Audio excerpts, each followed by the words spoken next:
इससे अच्छा क्या हो सकता है कि पटना में ही इसका सबसे पहले विमोचन है। इस किताब का विमोचन पहले, वैसे तो ये पेंगुइन से पब्लिश है और ज्यादातर जो हमने 7 किताबें की हैं, मैंने अनुवाद किया है, या मेरी जितनी किताबें पेंगुइन के साथ हैं, उनका पहला विमोचन दिल्ली में होता है।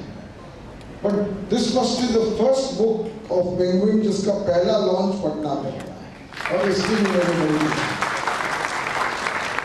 गुलजार साहब की लेखन से आप लोग पूरी तरह से परिचित हैं फिल्मों के लिए, पर फिल्मों से बाहर जो उनकी कविताएं हैं, जो उनका लेखन है, जो उनकी शॉर्ट स्टोरीज है, ये अपने आप में एक बहुत बड़ा कॉर्पस है। और उनकी कविताओं में इतना बड़ा एक वाइड कैनवस है जिसमें human relationship, joy, grief, death, parting, nature, हर तरह की चीजें उनमें समाई हुई हैं। और ये जो किताब आज हम, जिसका माननीय मुख्यमंत्री जी विमोचन करेंगे, ग्रीन पोएम्स, ये सारी कविताएं जो इसमें हैं वो प्रकृति से जुड़ी हुई है। बादल, बिजली, every word, every sentence reduced to its bare aesthetic minimum. That is the greatness of this poetry. जो imagery कि आम आदमी की जुबान पे भी वो कविता बैठती है, चाहे उसका वजन इतना हो कि आप सोचेंगे कई बार कि ये आम आदमी के लिए। उन्होंने अपने बड़े ही बिजी डे से समय निकाला, यहाँ आए और इस किताब का भी विमोचन करने, और मैं खास तौर से अपने तरफ से, गुलजार साहब की तरफ से कमलों द्वारा करेंगे, तो मैं माननीय मुख्यमंत्री महोदय से अनुरोध करूंगी कि आप इसका विमोचन अपने कमलों द्वारा करने की कृपा करें। इससे पहले फरवरी 2014 में प्रथम संस्करण का लोकार्पण हुआ था, जिसमें 119 पक्षियों की विवरणी थी। इस प्रकार अब तक 249 पक्षियों की पहचान कर डॉक्यूमेंटेशन पूर्ण कर लिया गया है। आज बिहार के पक्षी वॉल्यूम 2 इस नाम की ये किताब, जिसका विमोचन माननीय मुख्यमंत्री महोदय अपने कमलों द्वारा कर रहे हैं, और मैं आपसे अनुरोध करूंगी जोरदार ताली बजाएं। और ये जो किताब है, इसका प्रकाशन पर्यावरण एवं वन विभाग बिहार सरकार द्वारा की गई है। काफी ऊंची किताब है और बहुत जानकारी है इसमें बिहार के पक्षियों के बारे में। एक दूसरी किताब है बिहार के वन्य प्राणी, भारतीय वन सेवा के पदाधिकारी श्री अरविंदर सिंह द्वारा विद्यार्थियों इस गाइड में बिहार के संरक्षित क्षेत्रों की जानकारी को उनके नक्शे सहित विस्तृत जानकारी के साथ संकलित किया गया है। पुस्तक की भाषा अत्यंत सरल है, जिसका विमोचन माननीय मुख्यमंत्री महोदय अपने कमलों द्वारा कर रहे हैं। बिहार में विभिन्न वन्य प्रजातियों की विशेषताओं को अलग अलग पृष्ठ पर सरल आइकॉन रंगीन चित्रों द्वारा दर्शाया गया है। इसके बाद एक सीडी है पर्यावरण गीत माला मैथिली भाग 2। 10 मैथिली भाषा के सुरुचिपूर्ण गीतों को संगीतबद्ध किया गया है। ये जनजागृति कार्यक्रम का एक अहम हिस्सा है कि गीतों के जरिए किस तरह हम अपने पर्यावरण को बचाने हेतु जन जन तक अपनी बात पहुंचा सकते हैं। ये मैथिली भाषा है पर आधारित इसमें 10 गीत हैं, जिसका लोकार्पण माननीय मुख्यमंत्री महोदय अपने कमलों द्वारा कर रहे हैं। पर्यावरण गीत माला मैथिली भाग 2। और अब हमारी जो भाषा, हमारे बिहार की सभी भाषा इतनी मीठी है, और उसमें मैथिली के बाद हाथ में ले लेंगे की जब बात आती है तो भोजपुरी बिहार की प्रमुख भाषा है। यहाँ के प्राय सभी जिलों के लोग इस भाषा को काफी पसंद करते हैं। मुख्यमंत्री जी इस हाथ में सबको ले लेंगे, हाथ में उत्प्रेरक गीतों को सुरबद्ध कर ऑडियो सीडी तैयार की गई है। इसका भी लोकार्पण माननीय मुख्यमंत्री महोदय के कमलों द्वारा हम गलत बोल रहे हैं आपको क्या?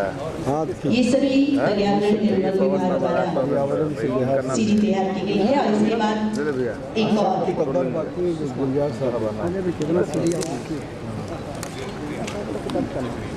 ग्रीन क्या है ना?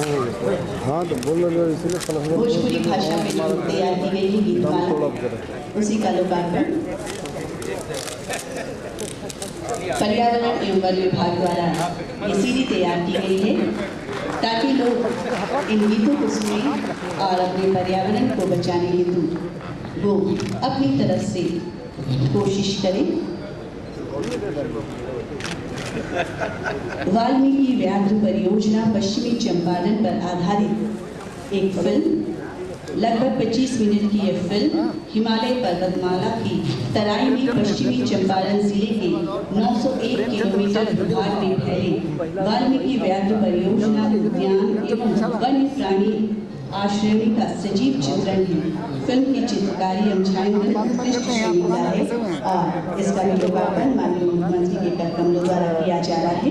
पर्यावरण एवं वन विभाग बिहार द्वारा जन जागृति कार्यक्रम के तहत तैयार किया गया ये एक प्रयास है।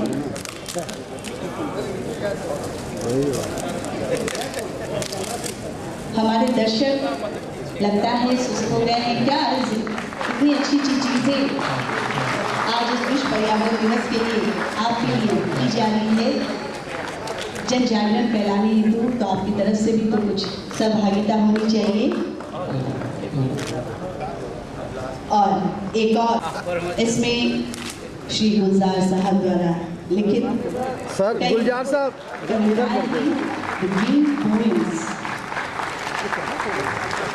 मुख्यमंत्री जी एक मिनट सर, बहुत बहुत धन्यवाद देना चाहूंगी मंचासीन हमारे माननीय मुख्यमंत्री महोदय को, माननीय मंत्री महोदय को।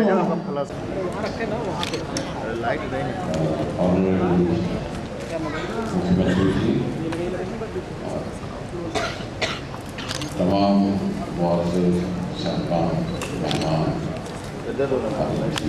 जितने मंच पर हैं और आप सबको नमस्कार।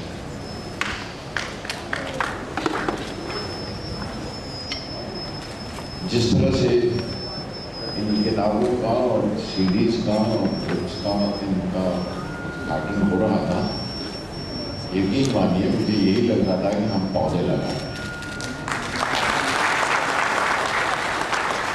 और इन पौधों के उगने की देर है, ये बड़े बड़े दरख्त बन जाएंगे, पेड़ बन जाएंगे, वृक्ष बनेंगे। और ये जो हम हॉल में बैठकर इन किताबों और सीरीज के साथ कर रहे हैं, ये पौधे, इन्हें मट्टी और खाद की जरूरत है, पानी की जरूरत है। और अगर हम वो मुहैया कर सकें तो यकीन मानिए कि ये वातावरण के लिए, माहौल के लिए, एनवायरमेंट और भी ज़्यादा खूबसूरत और हरा भरा नजर आएगा आपको। क्योंकि हमारा माहौल या हमारे एनवायरमेंट जो है ये अलग, हमसे अलग नहीं है। हम इस वातावरण के साथ ही जीते हैं और इसी की वजह से जीते हैं और इसी की वजह से जीना है। तो जब हम इस वातावरण को बचाने की कोशिश करते हैं तो यकीन मानिए कि हम वातावरण को नहीं, हम अपनी जिंदगी को बचाने की कोशिश करते हैं। ये दरख्त बोलते नहीं, आपसे मांगते नहीं, लेकिन हमें उनकी ज़बान समझनी पड़ेगी कि वो हमें बता रहे हैं कि आपको जीने का अंदाज क्या होना चाहिए, आपको किस तरह से जीना चाहिए। और यही सब क्योंकि मेरे इर्द गिर्द घटता रहा है, ये वाक़या होता रहा है, जिसकी वजह से मैं उनके साथ जुड़ा हूँ। कभी पेड़ से जुड़ जाता हूँ, कभी बादल से जुड़ जाता हूँ, कभी बारिश से, कभी आसमान से, कभी ज़मीन से, और इस ज़मीन की मट्टी से और यहाँ के पानी से। मैं अपनी ज़िंदगी यकीन मानिए वहीं से चुनता हूँ। इसलिए ये अंदाज में मुझे लगता है कि ये मुझ पर कर्ज थी, तो मैं अपना कर्जा अदा कर रहा हूँ। और खुशकिस्मत हूँ कि मुझे अपने साथ एक ऐसा साथी मिला है जो सिर्फ एक ज़बान में नहीं, मेरे साथ साथ उनका अनुवाद करके पवन जी की वजह से ये नज़्में